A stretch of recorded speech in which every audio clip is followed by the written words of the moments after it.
मामले में एसआईटी के हलफनामे की बुनियाद पर बीजेपी ने कांग्रेस पर निशाना साधा है। बीजेपी तर्जुमान संबित पात्रा ने कहा कि कांग्रेस आला क़यादत ने उस वक्त की गुजरात हुकूमत की छवि खराब करने की कोशिश की थी। इन्होंने मजीद कहा कि इस काम के लिए पैसे दिए गए थे। सुबह से मीडिया रिपोर्ट के माध्यम से देश देख रही है कि ये जो एसआईटी है, एसआईटी ने अपने एफिडेविट को कोर्ट में सबमिट किया है। एफिडेविट ने अपने जांच को कंक्लूड करके ये जो रिपोर्ट रखा है, बहुत सारे सत्य को ये सामने लाती है। बहुत स्पष्ट रूप से ये एफिडेविट कहती है कि तीस्ता सितलवाड़ और उनके साथी, उनके सहयोगी जो काम कर रहे थे, वो मानवता के लिए काम नहीं कर रहे थे। वो एक पॉलिटिकल डिजाइन के साथ, एक पॉलिटिकल ऑब्जेक्टिव के साथ, एक राजनैतिक मंसूबे के साथ काम कर रहे थे। और उनका मंसूबा क्या था? They had to objectives. ये दो पॉलिटिकल ऑब्जेक्टिव्स क्या थे? उस समय जो राज्य की सरकार थी गुजरात में, किस प्रकार से उसे बर्खास्त किया जाए और उसे अस्थिर बनाया जाए, यह प्रथम राजनैतिक मनसा, यह प्रथम पॉलिटिकल ऑब्जेक्टिव तीस्ता सितलवाड़ और उनके मित्रों का था, उनके साथियों का था। और जो दूसरा मनसा था, the second political objective was to frame innocent people in Gujarat right 2002, जिसमें आदरणीय प्रधानमंत्री नरेंद्र मोदी जी का नाम भी शामिल है। किस प्रकार से नरेंद्र मोदी जी के नाम को शामिल किया जाए, किस प्रकार से उन्हें अपमानित किया जाए, उनको किस प्रकार से पदच्युत किया जाए, किस प्रकार से उन्हें परेशान किया जाए, ताकि भविष्य का एक लीडर जो भारतीय जनता पार्टी को आगे लेने की क्षमता जिसमें है, उसे रोका जा सके। इस मनसा के साथ तीस्ता और उनके साथी काम कर रहे थे। ये जो पॉलिटिकल ऑब्जेक्टिव था, इसका खुलासा एफिडेविट में हुआ है कि षड्यंत्र तो हुआ, षड्यंत्र के रचयिता कौन थे? Who were the ones who were driving these conspiracies? Ahmad Patel. Ahmad Patel तो मात्र एक नाम है, he is just a name. The driving force behind Ahmad Patel was his boss, Sonia Gandhi. Ahmad Patel तो मात्र एक नाम है, काम तो सोनिया जी का था। नाम अहमद पटेल, काम सोनिया जी। इसलिए अपने मुख्य राजनैतिक सचेतक, अपने मुख्य पॉलिटिकल एडवाइजर अहमद पटेल के माध्यम से सोनिया जी ने गुजरात के छवि को धूमिल करने की चेष्टा की। अहमद पटेल जी के माध्यम से सोनिया जी ने नरेंद्र मोदी जी को घेरने की चेष्टा की, उन्हें अपमानित और उन्हें किस प्रकार से निष्कासित किया जाए, इसकी चेष्टा की। और यह पूरे षड्यंत्र की रचयिता सोनिया गांधी है।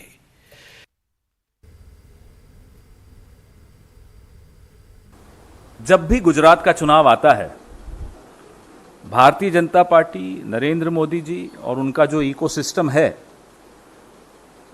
वो नए नए थ्योरीज सामने लाता है। पिछले गुजरात चुनाव का मैं आपको उदाहरण दूं, आपको तो याद होगा। अचानक एक दिन नरेंद्र मोदी जी का जो एक इकोसिस्टम है, अचानक बोलता है कि साहब एक डिनर हुआ जंगपुरा में कहीं, जिसमें इस देश के पूर्व सेनाध्यक्ष जनरल दीपक कपूर, जिसमें इस देश के पूर्व प्रधानमंत्री डॉक्टर मनमोहन सिंह और अनेक प्रबुद्ध वर्ग के नागरिक शामिल हुए। और वो षड्यंत्रकारी एक डिनर था, उसमें षड्यंत्र रचा जा रहा था कैसे मोदी जी को हराना है। पाकिस्तान भी उसमें शामिल था। इस निम्न स्तर की थ्योरी के खिलाफ जब हमने आवाज उठाई, नरेंद्र मोदी को माफी मांगनी पड़ी डॉक्टर मनमोहन सिंह से गुजरात चुनाव के बाद संसद में। यह आपको तो याद ही होगा। बहुत कम होता है ऐसा कि नरेंद्र मोदी जी माफी मांगते हैं। गलतियां हजार करते हैं, माफी एक बार मांगते हैं। फिर से गुजरात चुनाव आ रहा है, फिर से वही थ्योरी शुरू हो गई। हर बार गुजरात चुनाव जब आता है तो कभी अंसारी जी का नाम लेकर शुरू हो जाएंगे, कभी स्वर्गीय अहमद पटेल जी का नाम लेकर शुरू हो जाएंगे। और मैं याद दिला दूं आपको, जिस एसआईटी ने श्री नरेंद्र मोदी को क्लीन चिट दी थी, उसके अध्यक्ष श्री राघवन को पुरस्कृत किया गया। जवाब दें, क्यों पुरस्कृत करने की आवश्यकता? वो तो अपना काम कर रहे थे। उनको रिटायरमेंट के इतने सालों के बाद राजदूत बनाने की आवश्यकता क्यों पड़ी? तो नरेंद्र मोदी जी को अब समझ लेना चाहिए कि काठ की हांडी बार बार नहीं चढ़ती। हर बार चुनाव आता है तो आप कभी किसी मुस्लिम नेता का नाम जरूर लाएंगे। आपको 8 साल में आपने कोई अच्छा काम नहीं किया जो दिखाकर आप जीत सके अगला चुनाव। हर बार आपको पाकिस्तान की शरण में जाना होता है, हर बार आपको हिंदू मुसलमान करना होता है। आटा, मैदा, सूजी, गुड़, चावल, दाल जैसे नॉन ब्रांडेड अनाज पर 5% GST लगाने के खिलाफ आज ताजिरों की हड़ताल है। इस नए कानून का इतलाक 18 जुलाई से होगा। रिपोर्ट के मुताबिक board of trade off Indian industries की एग्जीक्यूटिव मीटिंग में यह फैसला लिया गया है कि तकरीबन 3 करोड़ रिटेल ताजिर भी कारोबार बंद में हिस्सा लेंगे। अगर मरकजी हुकूमत ने GST वापस नहीं लिया तो तहरीक तेज की जाएगी।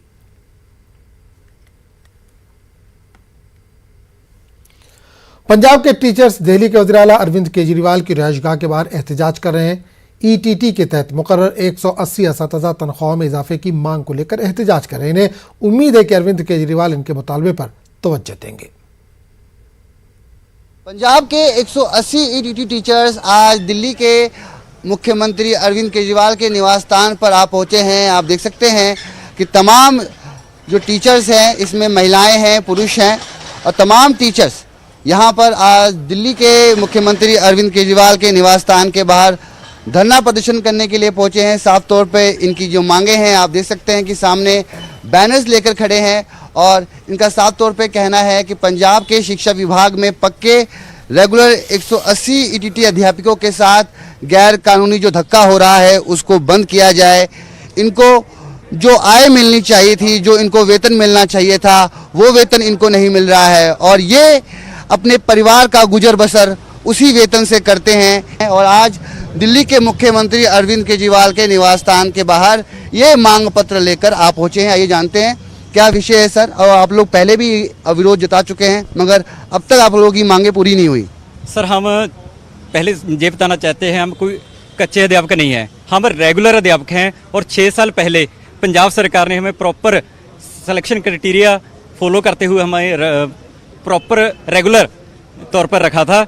लेकिन 3 साल पूरे होने के बाद, 4 साल पूरे होने के बाद इन्होंने हमें तनख्वाह बिना किसी रीज़न से 65,000 से 25,000 कर दी। सो हम वही जो प्रोटेस्टा कर रहे हैं, इससे पहले भी हमारा जो प्रोटेस्टा पंजाब में चल रहा था। मैं आपको बताना चाहता हूं, इलेक्शन से पहले मैं खुद MLA हॉस्टल चंडीगढ़ टावर में 1 महीना रहा था। उस समय हरपाल सिंह चीमा मेरे पास गए थे।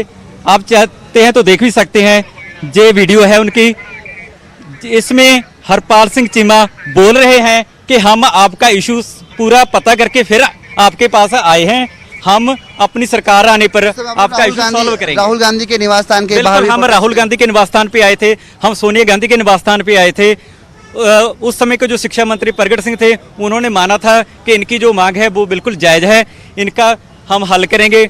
लेकिन कोड ऑफ कंडक्ट उस समय लग गया था, जिस कारण हमारी फाइल जो अब है हरपाल सिंह चीमा के पास है।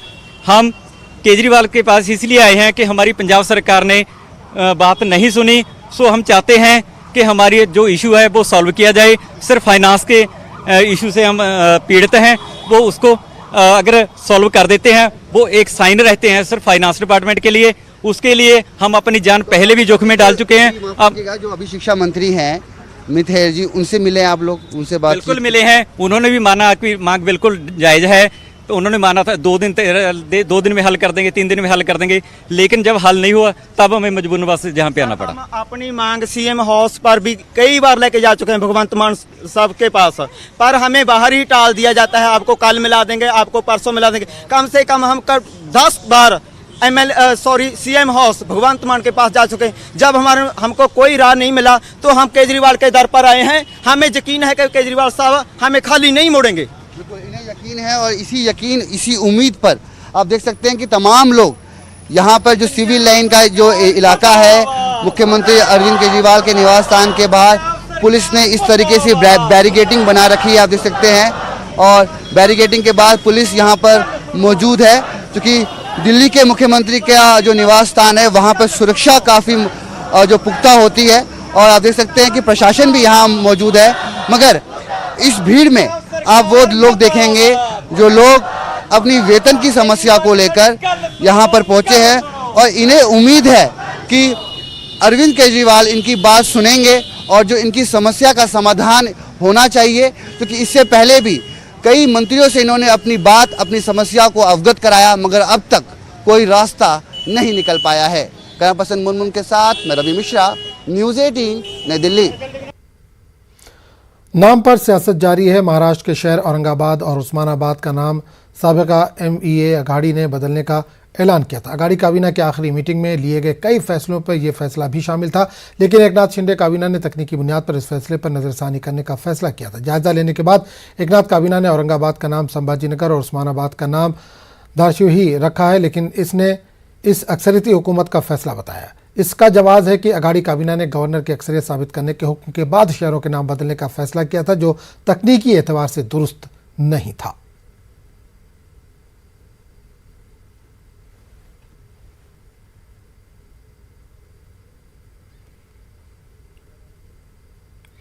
उदयपुर कत्ल मामले में आज भी मुलजिमीन को NIA कोर्ट में पेश किया गया। तीनों मुलजिमीन की NIA कोर्ट में पेशी हुई। तीनों मुलजिमीन अदालती तहवील में भेजे गए। मुलजिम को अजमेर हाई सिक्योरिटी जेल में रखा जाएगा।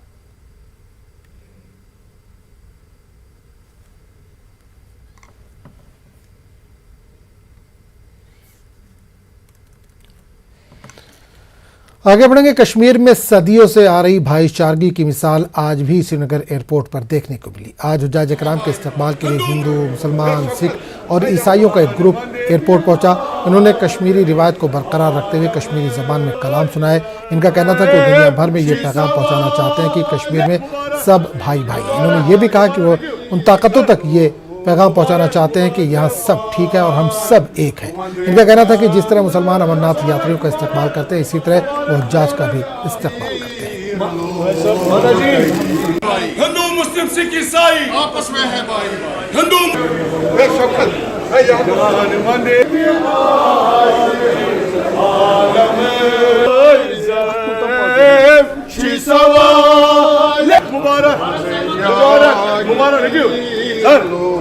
मुबारक मुबारक मुबारक मुबारक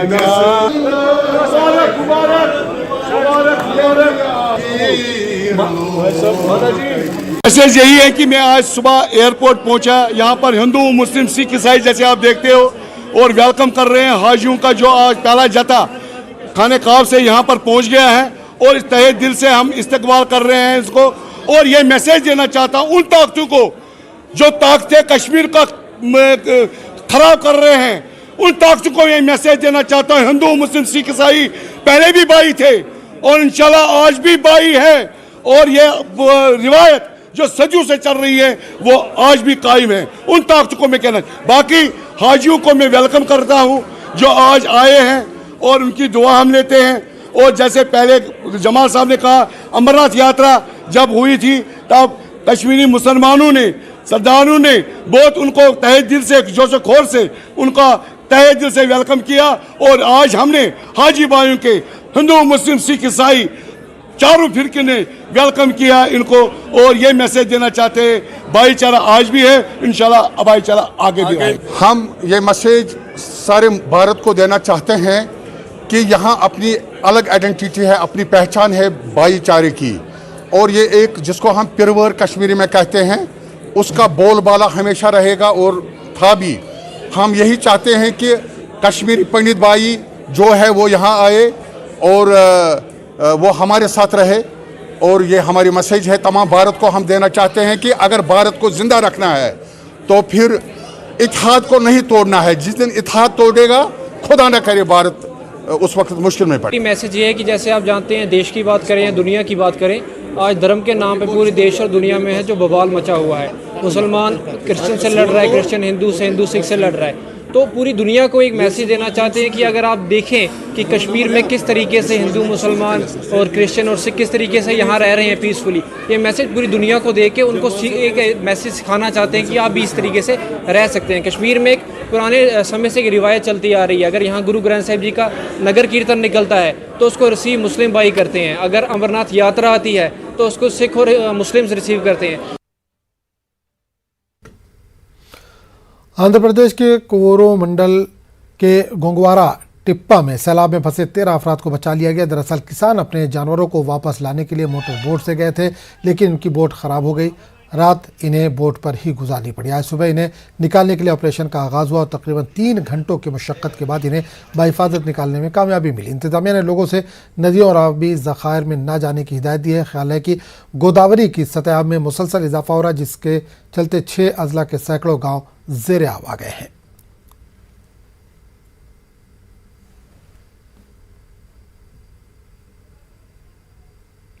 बारिश ने गुजरात में भी तबाही मचाई। अवाम को मुश्किलात का सामना है तो शहरों की सड़कें भी खस्ता हाल है। अहमदाबाद शहर की सड़कों पर अभी भी पानी जमा है। सड़कें जगह जगह टूट गई हैं, जिसकी वजह से आमदोरफ्त में परेशानी हो रही है। बारिश के कारण जो सड़कें हैं वो टूटकर बिखर गई है। ये अहमदाबाद का जो साउथ बोपल इलाका है, जहां पोस्ट इलाका माना जाता है, लेकिन आप देख सकते हैं कि बारिश आने के बाद कैसी स्थिति है अहमदाबाद की जो अलग अलग इलाके की है। ये साउथ बोपल जो इलाका है उसकी ये तस्वीरें देख सकते हैं कि जहां भी बारिश हुई, बारिश के बाद स्थिति क्या है। तो शहर की कई सड़कों पर गड्ढे और बजरी की निकल रही है। दूसरी ओर राज्य और राष्ट्रीय राजमार्ग भी बड़े पैमाने से क्षतिग्रस्त हुए हैं, जिसके कारण आयात को प्रभावित कर रहे हैं और मानसून खत्म होने तक लोगों को मुश्किल का सामना करना पड़ेगा, क्योंकि यही स्थिति है राज्य की अलग अलग सड़कों को देखने की मिल रही है। यहाँ भी ये इलाका देख सकते हैं कि जहाँ साउथ बोपल से निकलकर लोग हैं अपने बच्चों को स्कूल भेजते हैं, लेकिन ये स्थिति अलग है और दूसरे इलाके से निकलकर बच्चों को स्कूल तक पहुँचाया जाता है।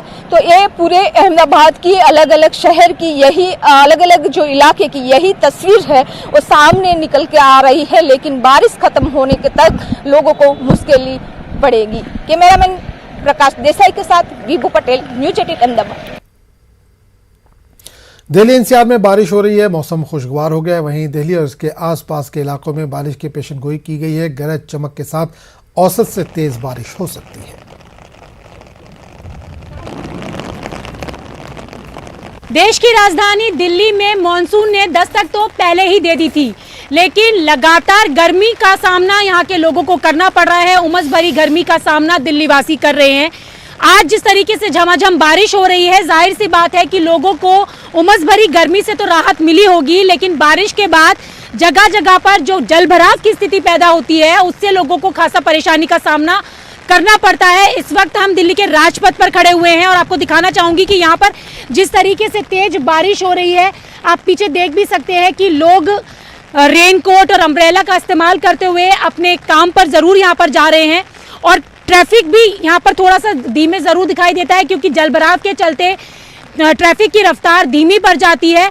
हर बार सिविक एजेंसियां तमाम दावे करती हैं कि दिल्ली के लोगों को जाम की स्थिति का सामना नहीं करना पड़ेगा, जलभराव का सामना मानसून के सीजन में नहीं करना पड़ेगा, लेकिन स्थिति जस की तस है। थोड़ी सी बारिश के बाद ही दिल्ली की रफ्तार धीरे पड़ती हुई जरूर नजर आती है यहाँ पर। तो बारिश के बाद दिल्ली के लोगों को गर्मी और उमस से तो राहत मिली है, लेकिन जलभराव की समस्या से दो चार जरूर होना पड़ रहा है। कैमरा पर्सन प्रहलाद के साथ रचना, न्यूज 18 दिल्ली। श्रीनगर के अहमदनगर के करीब 90 फीट रोड पर एक सड़क हादसा पेश आया। हादसे में एक बाइक सवार की मौत हो गई, जबकि बाइक पर सवार खातून शदीद तौर पर जख्मी हुई। इस हादसे का सीसीटीवी फुटेज भी सामने आया है, जिसमें देखा जा सकता है कि बाइक सवार रोड की सीधे जानिब अपनी गाड़ी मोड़ रहा है और इसी दौरान मुखालिफ सिम से आने वाली एक तेज रफ्तार कार ने इसको टक्कर दे दी। महलूक की शनाख्त इलाही बाग के फारूक अहमद वानी के तौर पर हुई, जबकि फारूक एलिया शदीद तौर पर जख्मी है।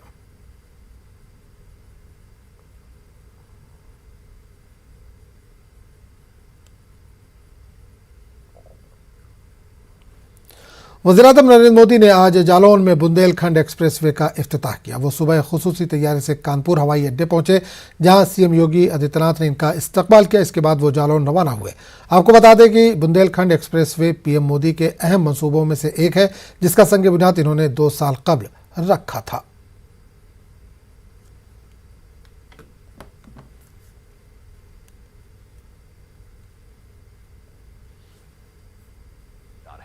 वर्ष 2017 बुंदेलखंड एक्सप्रेसवे से चित्रकूट से दिल्ली की दूरी करीब करीब 3-4 घंटे कम हुई है, लेकिन इसका लाभ इससे भी कई गुना ज्यादा है।